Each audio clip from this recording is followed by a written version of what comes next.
Hello, everybody, and welcome inside the swamp. I'm your host, Ben Heisler, and we are joined today by a very special guest. He is the catcher and designated hitter for your Fayetteville SwampDogs, as well as for the Eastern Michigan Eagles. Very excited to have on Matt Skirving. Thanks for coming to the program, man. How you doing today? I'm doing well. Thanks for having me. All right, so let's talk about your time. You're a Midland, Michigan native, but now you're in Fayetteville, North Carolina. How did all of this come about?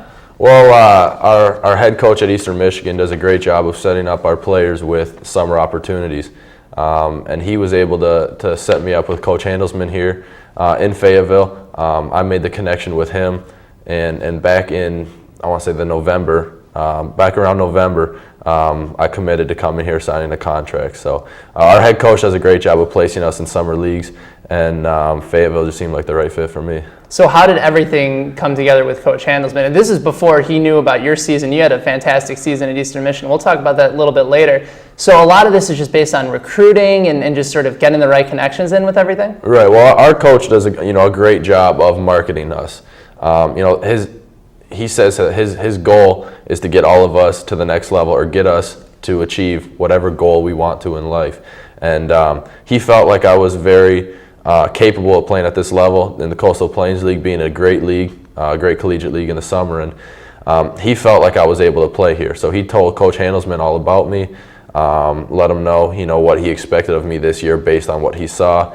And Coach Handelsman, I guess, liked what he heard and sent me a contract in the mail.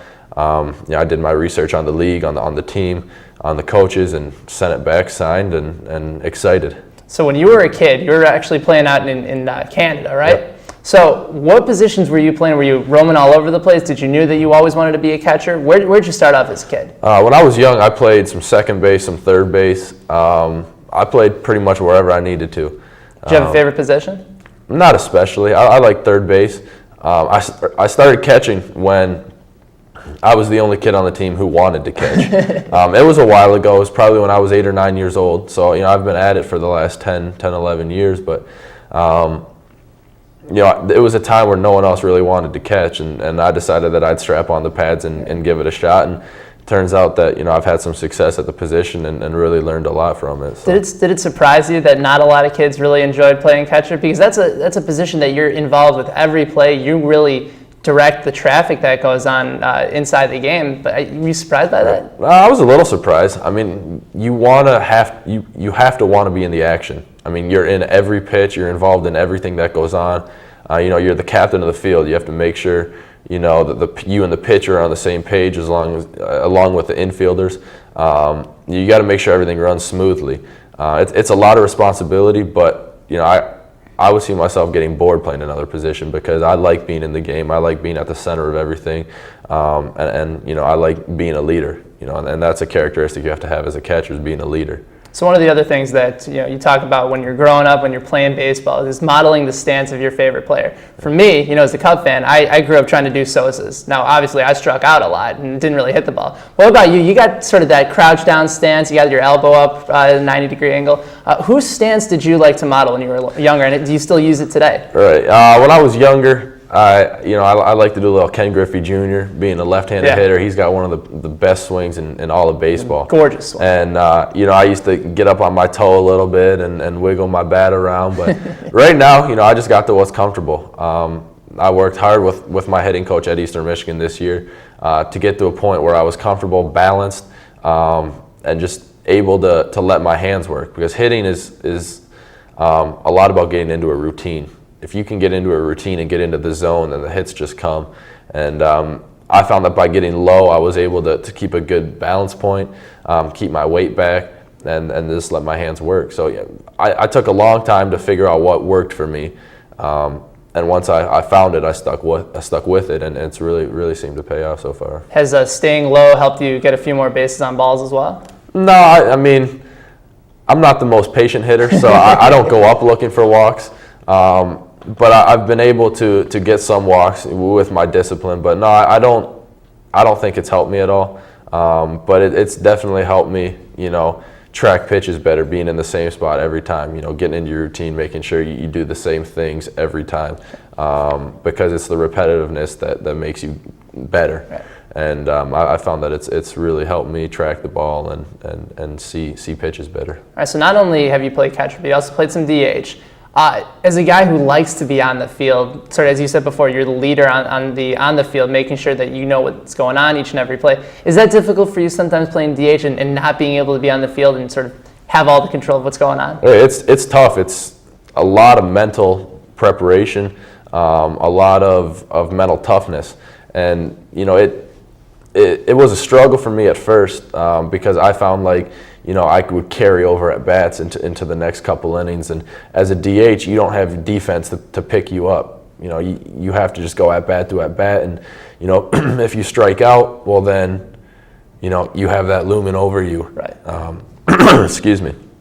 And I found that over the first couple games that I was DH, and I was able to shake everything off and just go one at bat at a time. And it's tough. It's a different mindset, but I don't mind it. It's a nice break from catching every once in a while. Saves your knees a little bit? A little bit, yeah. It was nice this year because at Eastern, our other catcher was our number 4 hitter. So he hit right after, or number 5 hitter. So he hit after me. And him and I went hit for hit. We both played well defensively, so we were able to save each other in a sense, and we were able to get the best out of each other and be rested for the end of the season. All right, so let's talk about your season in college this year. Congratulations, by the way, on making first team in the MAC. Thank you. And you guys finished strong, as you were telling me earlier, and really sort of came in with a lot of momentum. Talk about sort of your overall thoughts about playing at Eastern Michigan, the opportunity that you've had there, and maybe the opportunities that you still have to come, because you're only going into your junior year. You still got a little bit of time left. Yeah, well, Eastern's been great. I've said to people, and this is my second year, I couldn't imagine myself anywhere else. The guys on the team are amazing. Actually, we're on our third set of coaches in 3 years. So we've been a lot of adjustments, a lot of learning on the fly. But you just have to be a sponge and soak it all in. But no, it's been great. It's been awesome. Like I said, I worked hard with the hitting coach this year to get to a comfort zone, and yeah, our team was young this year, but we seemed to pick it up towards the end and put it together. So didn't have the best regular season that we would have wanted to, but we made the tournament, and that was our goal. And because we knew if we made the tournament that we had a chance, and we ended up taking third in our tournament and doing real well. But definitely next year, I think, is going to be a breakout year for us. So obviously, you've enjoyed your time so far, and you've learned a lot, obviously. What's the best piece of advice you've ever gotten from any coach regarding the game of baseball? Just be patient, or what have you learned that's really stood out to you? Just have fun. I mean, you can't take the game too seriously. When you do, you get down a lot. You need to stay positive, have fun, and just enjoy every moment, because you don't know when your last game is going to be. In college ball, you could have an injury and be out the rest of the season. But if you have fun and enjoy every minute of it, then you won't have any regrets. All right. Well, we're visiting with Matt Skirving here on the Dog Pound, inside the Dog Pound. We'll be back in just a few short minutes. I want to take this opportunity to let you know that our next game is Facebook Friends Night on Tuesday, June 2nd. All Facebook friends of the Fayetteville SwampDogs get in for half price. We're visiting with Matt Skirving here on Inside the Dog Pound. We'll be back in just a few short minutes. Who let the dogs out? Who let the dogs out? Who let the dogs out? Who let the dogs? I thought indoor tanning was safe. They said their tanning rays were less likely to cause a sunburn. What you need to know is UV light from indoor tanning can cause premature aging. And even worse, UV light can increase your risk of skin cancer, including melanoma, the deadliest form of skin cancer. In fact, current estimates are that 1 in 5 Americans develop skin cancer. And 1 person dies from melanoma about every hour. I don't want to be one of them. This message brought to you by the American Academy of Dermatology. Did you ever wonder who invites conventions to town? Who helps visitors with information on attractions, accommodations, and restaurants? Who promotes our community as a prime spot for meetings, tour groups, business and leisure travel? The Fayetteville Area Convention and Visitors Bureau, that's who. The CVB markets our community and is the clearinghouse for information on activities, attractions, dining, and lodging. So the next time you're planning an